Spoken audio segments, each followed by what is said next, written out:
안녕하세요. 리프팅의 모든 것 리모성형외과 권영훈 원장입니다. 눈 수술 중 남녀 가리지 않고 가장 많이 받는 수술이 무엇일까를 생각해보면 단연코 눈밑지방 재배치와 하안검이 대표적이라고 할 수 있습니다. 오늘은 이 두 가지 수술의 원리와 내가 눈밑지방 재배치만 해도 되는지 하안검이 필요한지에 대해서 알아보려고 합니다. 먼저 어렸을 때는 눈밑이 빤빤하고 지방 늘어짐도 없으면서 애교가 살아있는 눈을 가지고 있는 경우가 많습니다. 하지만 시간이 지나면서 눈밑이 불룩 튀어나오고 눈물 고랑이 심해지면서 다크서클까지 생기게 됩니다. 이러한 증상은 30, 40대에 많이 생길 수 있지만 가족력에 따라서는 20대에 생길 수도 있는데 이런 경우에 수술을 많이 고려하게 됩니다. 눈밑지방 재배치는 눈 아래쪽에 있는 지방 문제를 해결하는 수술입니다. 원래 눈 아래 지방은 경막이라고 하는 단단한 막으로 쌓여 있는데 노화가 진행되면서 이 경막이 늘어나게 되면서 지방이 앞으로 밀려 나오게 됩니다. 이로 인해서 눈밑이 불룩해지고 튀어나온 부분과 꺼진 부분에 경계가 생기게 됩니다. 이 경계는 눈물 고랑처럼 보이게 되면서 눈 주위의 혈액순환이 떨어지고 이 떨어지는 혈액순환으로 인해서 다크서클이 생기는 증상을 해결해주는 수술이 눈밑지방 재배치 수술입니다.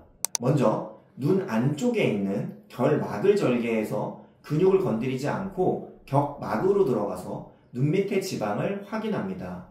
눈 밑에는 크게 내측 지방과 중심 지방이 있습니다. 중심 지방을 눈물 고랑보다 더 바깥쪽으로 배치를 해서 꺼진 부위를 보강하고 눈물 고랑이 다시 붙지 않도록 눈 밑을 개선하는 수술이 바로 눈밑지방 재배치입니다. 그렇다면 여기서 하안검은 눈밑지방 재배치와 어떤 점이 다른 수술일까요?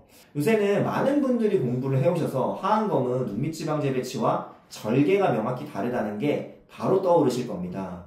눈밑지방 재배치는 안구의 안쪽 결막을 통해서 수술을 진행하고 하안검은 피부를 통해서 수술을 진행합니다. 진행하는 부위가 다른 이유는 바로 하안검이라고 하는 수술은 눈밑지방 재배치 수술과 더불어 늘어진 애교 근육을 당기고 남는 피부를 잘라내는 수술까지 포함하는 더 넓은 범위이기 때문입니다. 이렇게 설명을 들으면 하안검이 눈밑지방 재배치보다 큰 수술이라고 하는 것이 어느 정도 이해가 되시죠?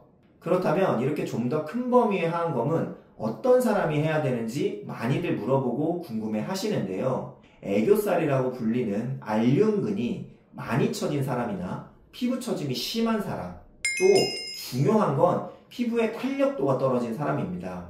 우리가 손으로 눈을 당겼다가 놓으면 탄력도가 좋으면 피부가 바로 돌아와야 되는데 이게 1초에서 2초 정도 늘어진 모양을 유지한다고 하면 피부의 탄력도가 많이 떨어진 것으로 보기 때문에 하안검을 고려해야 합니다.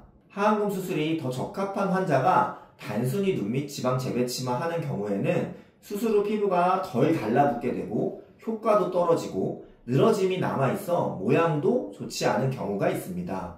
그래서 셀프로 테스트를 해보고 싶은 분들은 바깥쪽에 피부를 당겼다가 놓고 돌아오는 속도를 보면서 어떤 수술이 필요한지 어느 정도 가늠해 볼 수 있습니다. 이것을 스냅백 테스트라고 합니다. 오늘은 하안검과 눈밑지방 재배치의 차이점과 자가 진단법까지 알아보았습니다.